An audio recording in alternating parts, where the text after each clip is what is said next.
snow last night, but it was wet. And I can see these tree branches up here. They're all sagging down. Not good. This one right in front of me, that's in a shooting lane. Looking down, you can't see it, but looking down on the ground right here, there's tracks all in front of the tree stand. That trail that I've been talking about. Hopefully today will be a good day. Yesterday was Halloween. You'll see that video. It was encouraging, but no dice. I'm gonna sit here and let the woods do its thing and try and be as quiet as possible. I don't know what time these deer are coming in now that the snow's coming, so we're gonna have to wait and see. I'll be back. So I caught movement out here in the field. It's a bunch of turkeys. I don't know. There's if they get over towards this way, there's more gaps where you can see them.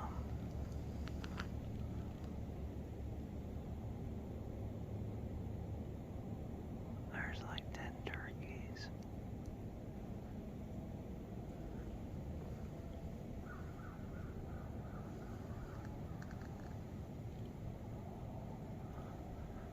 Oh, it's so hard to see. But they're right there.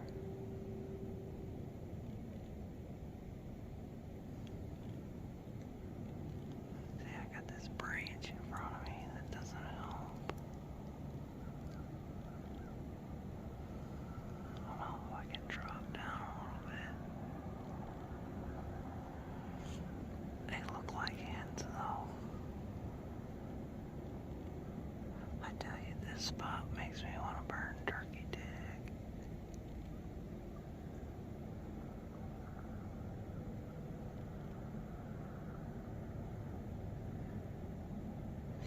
I hear some crows, but I don't hear no goblins, so I think it's a bunch of hens. I'm just gonna get like, oh my god, you know. Oh, I don't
Roll call 219 here. I'm in a different spot. Hunted my tree stand this morning. Now I'm in this other field here. Hold on. So, from what I'm being told is deer come right through here. This is a cut bean field. On the back side of me there's a bean field. So I guess the deer come out from over here and they walk across here. Especially against this wood line right here. As you can see, there's a lot of field here. I actually hear coyotes to my left. I've never hunted this spot before in my life, so this is my first time here. This is a piece of private land. So I'll look around and see what I see. Hopefully a deer comes out. I don't know. Hopefully it doesn't come out from behind me because that's which way the wind's blowing. So here we are. Give you a shot over there. All this is all beans not cut. These are beans cut. So give this a shot. Roll call 219 here, and I'm gonna be honest with you. You know, I'm not some big YouTuber. I work a 9-to-5 job. I have a family to support. And, you know, I don't have any coupon codes for you. I'm kind of not like that YouTuber that you see when you open up the platform and you scroll through it. I'm not telling you to strap on a plate carrier. I'm not trying to get you to buy stuff through fear. I'm here to give you an honest assessment of things. And I think that's what's lost in YouTube. What I'm doing here hunting is I'm making memories. Not only for you guys, but for my family. I'm not going to live here forever. Okay? So my kids can look back on these journeys and these trips and these adventures that I've had and said, you know, my dad's lived a good life to the most he can, you know. But I'm not going to string you along. I just don't have time to do that. I don't have time to give you 1,000 codes to get discounts off stuff. Let's be honest. If you go look through my channel, you go look through my live chats, you go look through what I say and some of the things that I believe in, that doesn't really, how do I say this, mesh with sponsorships, huge companies, so on and so forth. But what I'm trying to do is give people an angle to understand that not everything in life is the sky is falling. Is the world in turmoil? Yeah, it is. But I think we can get through it like we did in, September, many, many moons ago.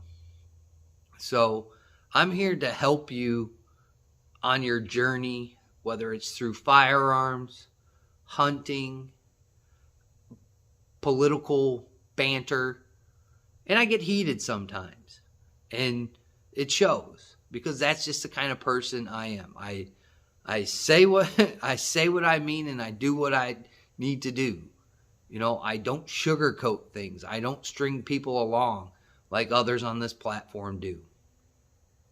Over the course of this year, I had my eyes set on things that I wanted to achieve. I want to, open people's eyes up that there's other things in this world that you can do, and you don't have to worry all the time.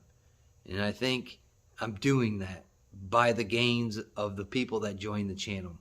Now, there's always those scumbags and those people that come to try and knock you down a peg or two, but I think I've handled it pretty well. I haven't banned anybody from this channel, but I've been doing some things here recently that I love to do. And I'm not going to stop doing these things, and I'm going to continue to do them. This year deer season has a lot riding on it. You know, after the coof, the Coco the stores were barren, buildings were burned, and toilet paper was short. And those things are stuff that sometimes we take for granted, but we don't do that anymore, quite frankly. And I don't see it kind of turn around, but I think we can right the ship down the road or through the seas. I think we can do that as Americans and as people in general. So I've really put a lot of effort into hunting small game, hunting deer, and providing for my family so we don't have to go to the grocery store. We just turn on the TV and watch all the people that don't prepare themselves. So that's what I've really focused on the last handful of years, and that's what I've done. Today was a really tough day. As you can see by the video, you know, again, I'm in the business right now of shooting quality deer. And I got to fill 2 freezers, one of our own, and then the other of the landowner that I hunt their land. I got to fill their freezer as well. But sometimes it just doesn't work out. At the tree stand, I'm not seeing quality deer. I'm not seeing deer that I can shoot and be like, all right, you know, that's gonna be well worth the tracking, the dragging, you know, and the processing effort. It's gonna have to be worth that. And haven't seen it. Yes, we're beginning into the rut. You know, this is the best time of the year for a hunter. This is the best time to see some of your deer on your hit list, all that stuff. And right now it hasn't been working for me. So we went to public land today after I got out of the tree stand. That's the video you watch. That's the only. So I think I might have saw a couple of other deer that were mulling around back there, but I seen some turkeys. But there's just really nothing to give me the opportunity to provide. And so we took off. Me and Sean, the researcher's dad. I'm going to owe that guy a lot. And, you know, we went to public land. We mulled around public land because all the seasons are opening up now.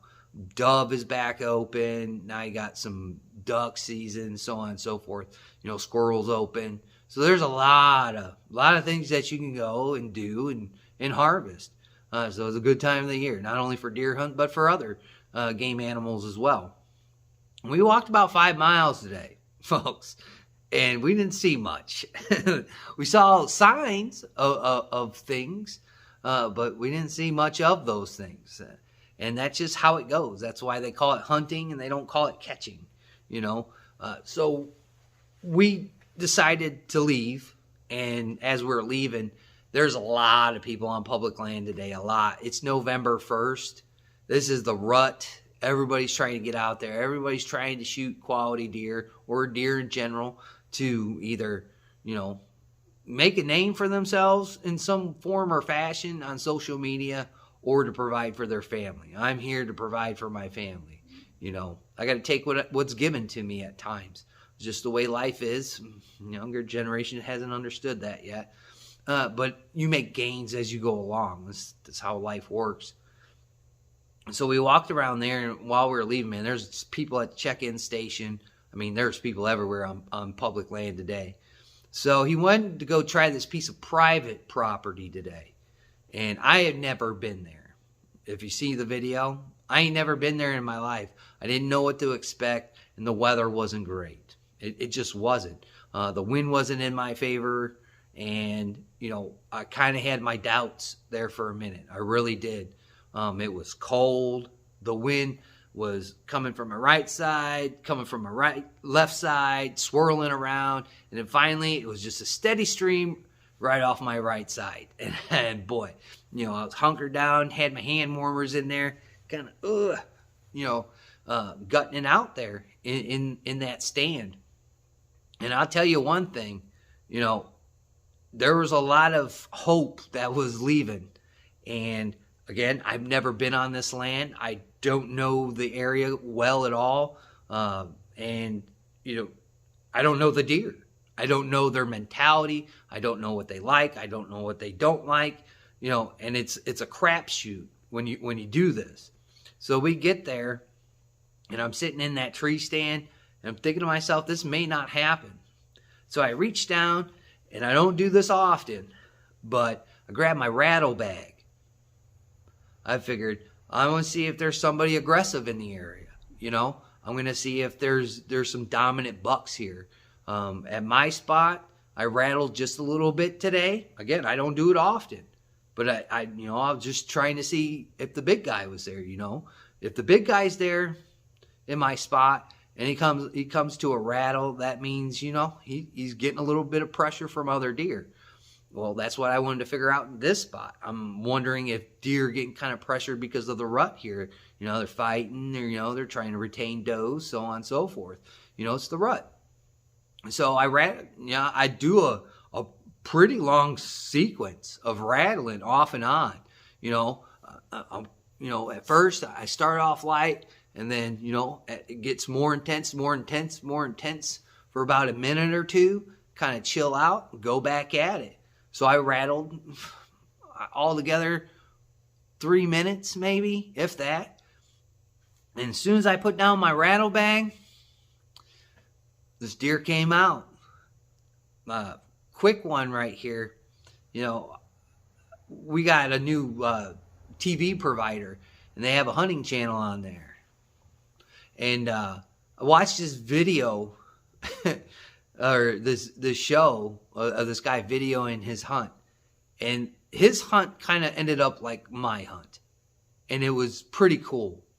The bad thing is, I work a 9-to-5 job. I have bills, and equipment is expensive, so I didn't film it. Okay, guys? It was too much of a moment. And as I rattled and watched this deer come in, he was really aggressive. And at that point, I didn't have time to, like I do in my tree stand, pop the phone open, like you saw with that little 4-point, and have that luxury to, film a little bit. And I did text Sean, the researcher's dad, and said, big buck. I said, this is a big buck. He didn't respond. So this deer stand, I don't know if you know who Steve Rhinella is, but he has this series of effed up old tree stands. Well, that's what I was sitting in. It was pretty bad. And the shooting rail didn't go all the way down. It kind of just hung up there like this, about, if you're sitting down in a chair, about this high. And I tried to look and see if there's any kind of corks to this, because again, I've never been here. And it wasn't. So, I propped the crossbow up, and I'm looking through the crossbow, and the deer comes out. He's doing a scrape. He's tearing up trees, and he gets behind some bushes where I can't see him. And when he got behind them bushes, I took another leaf that was on that tree stand, and I let it go, and I watched where the wind's going. So the wind's coming across this way. He's coming this way. So he has no idea I'm there. And so he pops his head up, and that's when I get a good look at him. And I'm like, this is a quality deer. This is a quality deer right here. So as he comes down the half and half, he's coming down the bean field side, because it's a cut field and a non-cut field. So he's coming down the non-cut field. And I'm thinking to myself, I don't think he's going to stick around long, because there's no cover. He's probably going to, there's a wood line on the other side of this cut bean field. He's probably going to go to that. And he kind of turned, and at that point, that's like an 80-yard shot. And I'm like, uh-oh, this may not happen. For some reason, I don't know, divine intervention. He kept on coming down that line, and as soon as he hopped in a non-cut bean field, I will tell you this, he started to trot. But he started to trot right at me. So he comes right at me, and then he kicks left, or to my right. And I had this gangly old tree on my left side where I'm like, I don't want to shoot through that because it might hit the branch. Well, he goes into the shooting lane. And usually to stop the deer, you see it on all the videos, you go, meh, meh, you know, and you make that noise and the deer stops. Well, I didn't make that noise. I said, hey. That's what I said, hey. And he looked up. He was kind of quartering away. And I pulled the trigger, and that was it. That deer turned around, and I was using the Schwackers. I've told you about this brand. I got him the idea from Death by Bungee. If you go look at him on YouTube, very successful. He says it's great. You know, usually when YouTubers say that, it's not. So I let it go, and on the broadheads, or on the arrow that I'm shooting, I don't know if I can get this one to turn on. They have this little strobe light, okay? So that's what it looks like when it comes off your, whether it's a compound or a crossbow. That's what it looks like a little disco light, right? So at that point, when I shot the deer and I seen him turn, I'm going to tell you right now, he was gushing. He was gushing pretty good. And all I seen on his side was a big red spot about that big. And I'm like, ooh, he's done for. So I called Sean the researcher's dad, and he's like, I knew you shot. I heard your bow go off. And I'm like, dude, I think I got him good. I'm like, I might have hit him a little back, but I think I put a really good shot on him. And, you know, I'm freaking out. He's like, I'll be there in a minute, because he had to walk a ways. He's like, I'll be there in a minute. And, you know, I call Cindy freaking out, and I'm like, hey, I just shot probably one of the biggest deer that I've ever shot before. And she's, calm down. So I got to get out of this rickety tree stand. So I get out of the rickety tree stand. Stan helps me down there, and we walk out to the spot where I shot him. I shot him at about 30. That's my guesstimation, is about 30 yards, you know. And that's usually when I'm hunting my spots, my longest shot is 18 yards. And this was 30. But I was willing to take the risk here because it was a really good deer, and I know I can make that shot, especially with the setup that I have now. If I had my other stuff, like that Rocky Mountain 360, I don't know if it would have been a good shot like I put on this deer. The Barnett I think could have done this shot. But I know this is my first time dragging it out there. When I'm out here shooting the bags, you know, I'm shooting from where I normally shoot deer from, you know, 18 to 20 yards, maybe 25 at best. So we get out of this rickety tree stand, and we walk over to, I'm like, I shot him in this area. And in that video, you can see there's a dark spot when I'm facing the camera forward. There's a dark spot right there in that field.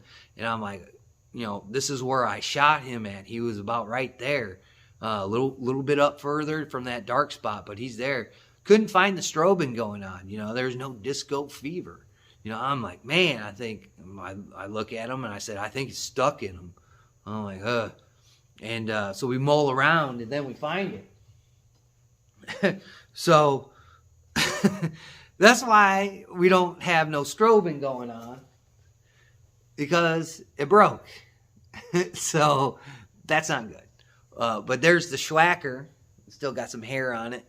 There's the Schwacker. I don't know, where's the camera at? Right there. And the arrow was just full of blood. It was just full of blood. And so we tracked this deer, and he kind of hooked back into the bean field, but then hooked back right. And I'm like, well, he's in that little set of woods. He's got to be.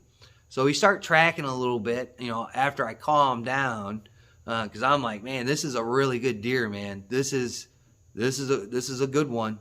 I'm like, And so we're looking around the spot, and then we see the blood, you know. Then we see the blood. And then we kind of walk this tree line, and it's just massive. The blood trail is massive. I'm telling you, the Schwackers, they work. If they work like that every time, it's going to be game over. It's going to be game over. It's a game changer. So we trail this deer, and we're tracking him, and it looks like it's coming out both sides of the animal. It's coming out both sides, and it's a wide pattern. And I'm like, man, dude, how much blood does this animal have? Because when I originally shot him, soon as he turned away, I knew it was a through and through shot, because he turned around that way, and I saw him bolt out, and the other side of him was, it was spent. So we walk up into this little set of woods, and we walk upon him, and there he is. And I'll roll a picture, and then you can make your judgments from there. But to me, that's a quality deer, man. That's a quality deer. That's not like the deer that I saw this morning. A little 4-pointer, just, barely 100 pounds. This deer here is about 160, 165 maybe. Pretty big deer. This is a quality deer. This is what I want to shoot. And that's why I pass on small deer right now. It's not December 29th. It's not December 28th. And, deer season for me comes to an end because I don't live in a reduction zone. I don't hunt in a reduction zone. So when time's up, time's up. There's nothing you can do unless you hook up with somebody that's got a piece of land on a reduction zone. Then you can hunt into January. You can't do that with just a regular license. So, you got to take what you can get at times. But what an amazing time that I had today. There's highs and there's lows to life. There just is. You're not going to be perfect all the time. When I'm out in the backyard and, I'm ringing steel, I'm not perfect all the time. You can go look at my videos. You can see that I miss. You can see that it's like, I pulled that shot. I don't want to pull shots, especially like this one. I want to be accurate, and, that's just the way. I want to be accurate and deadly. That's how this goes. And so I tell people, don't ever give up. Don't lose hope. Yeah, was I losing hope today? Yeah, I was. Not one of these days, because I sat out there for hours in my tree stand, walked public land for hours, and then sat here for hours. We didn't get there quite at the peak of the time where deer start poking their heads out of the woods, looking for their significant other for that day. So don't ever give up. Don't give up hope. Always strive to do your best. And I'm never going to sit there and put people down when they fail. I'm going to try and pick them up and tell them, tomorrow's a new day. There's a whole nother 24 hours to do, or 15 hours or 18 hours, whatever you're doing in life. But don't ever stop doing the things that you love. Don't do that, because then it's just gonna weigh on you. The only thing was weighing on me is, Cindy comes to me today and says, look, basically all the grind from the 3 deer that you shot last year is gone. Everything else is roast, a little couple of steaks and some sirloins and a couple of loins. That's it. And I'm like, wow, lucky I shot that deer on opening day, right? And now I shot this one. All I need is one more tag now, one more nice doe like last year. And that's all she wrote. And some people, I get the feeling too, when you tag out now that I did it last year, haven't done it in the past, where, that hunting aspect kind of, falls from you because you're tagged out. You can't get any more deer unless you go to a reduction zone, or you look at your local laws and buy another tag. Indiana has weird laws, and especially for hunting. And, that option isn't quite there. Bonus antlerless is canceled all the time. You got to earn a buck in some spots. So it's really tough. It's really tough to get more than 3 deer. That's why I get the bundle. And another reason why I kind of like to tag out around this time, hopefully, fingers crossed, I get another deer, is because when gun season comes around, it really puts deer on edge. They're spooked by everything. You know, the cracks of branches, you know, you could cough, you know, or you don't have good scent, man. Those deer are going to go, and they're not going to come back, especially if people miss. If people miss, that really educates deer. That really teaches them to look up. And, you know, most of the time you don't want them to look up, you know. So, again, I kind of like to tag out a little bit early, especially if my friends aren't tagging deer, you know. Then I can hopefully take them to one of my spots and be like, hey, man, I'll film the hunt. You know, I'll film the hunt. You do what you have to do. Take the deer, and I'll help you like you've helped me this whole entire seasons that we've been hunting together. That's what being friends is about, helping one another out. I mean, I don't know how many times it's been so clutch that people are willing to take me to spots or help me out when I'm successful. And that's what it's about. Again, I'm not trying to sell you something. I'm not giving you coupon codes. I'm not making you worry about the world. I'm just trying to help you out to survive. And I think that's a lot more important for my channel than what other people are doing on this platform.